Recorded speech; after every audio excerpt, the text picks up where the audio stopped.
Gracias por seguir con nosotros. Estamos hablando de varios temas. Vamos a hablar un poco de Venezuela.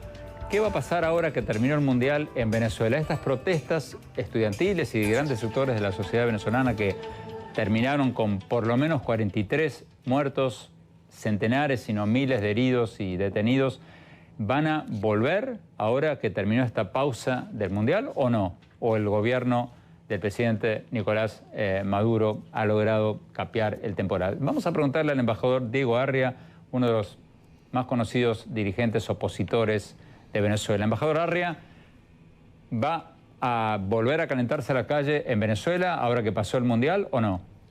Yo creo, Andrés, que el régimen venezolano está en una etapa terminal, no me cabe la menor duda, igual que su jefe de Estado ya ha colapsado, no solo ante los ojos del país, sino ante sus propios correligionarios, dentro de su propio régimen. Aquí el tema del calentamiento de las calles yo creo que va mucho más allá. Yo creo que es un tema de un país que se siente burlado, robado en sus derechos, en su libertad. El problema está en que no se puede, está bien volar con los jóvenes en sus sueños, pero no querer montarse sobre las espaldas de los jóvenes para que ellos sean los que comanden un proceso de rescate en Venezuela. Eso es lo que está en este momento en juego. Igual que está en juego cuál es la posición que tiene la dirigencia llamada oficial, que yo llamo la oposición leal, en cuanto a mantener una ficticia relaciones de un diálogo con el régimen, que lo que ha ayudado es para preservar una especie de cobertura de legitimidad de un régimen dictatorial entregado a los cubanos. Pero embajador, usted me ha dado la oportunidad de hacerle dos preguntas claves acá con lo que acaba de decir. Primera pregunta, usted dice el régimen está en un estado terminal, pero eso lo vienen diciendo hace 15 años y especialmente desde que asumió el presidente Maduro. Sin embargo, Venezuela, aunque sus exportaciones de petróleo han colapsado, todavía recibe miles de millones de dólares anuales que el gobierno dispone para comprar votos en el Congreso, pagar generales, etcétera, etcétera.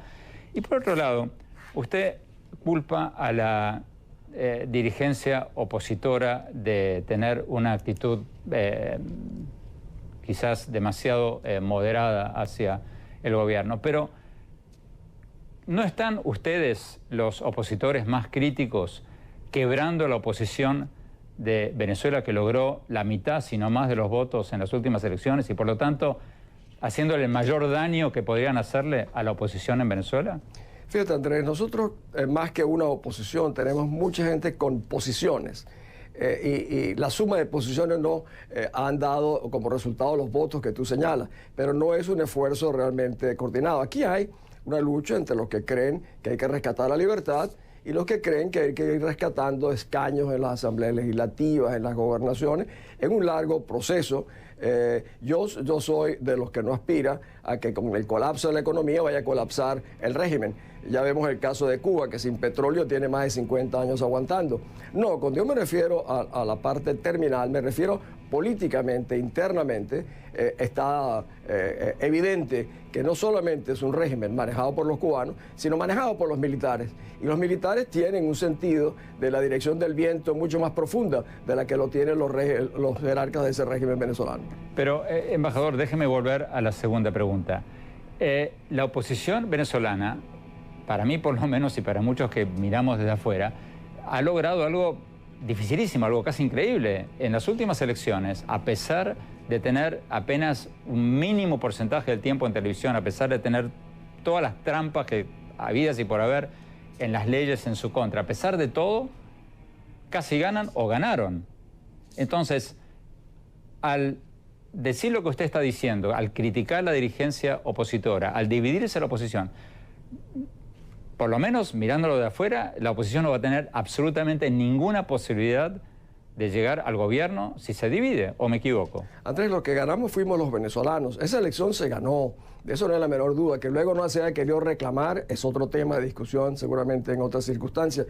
No, yo creo que hay algo mucho más importante que la unidad, que es la unión. La unión significa la suma de esfuerzos, pero con un sentido, no es simplemente para sustituir a este régimen, para ponerme yo o el otro. No, se trata de rescatar y de sustituir a este régimen por refundar la República de Venezuela. Venezuela tendrá que hacer refundada, Andrés, porque simplemente maquillar a este régimen dictatorial, militarista, entregado a otro país, no va a ser suficiente.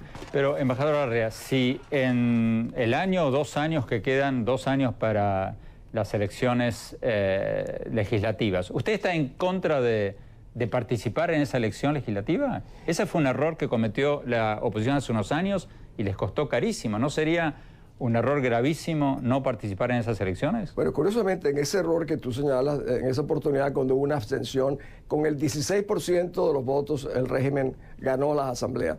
Ese era el momento de reclamar. Ese fue el mayor triunfo en el fondo político de los venezolanos, que fue un rechazo a ese proceso. Pero en vez de reclamar ese triunfo, lo que se hizo fue a quien se fue a su casa. No, yo creo que nosotros estamos en manos de un ministerio de elecciones, que es el que maneja el sistema electoral venezolano, y lo vengo diciendo siempre y lo seguiré repitiendo.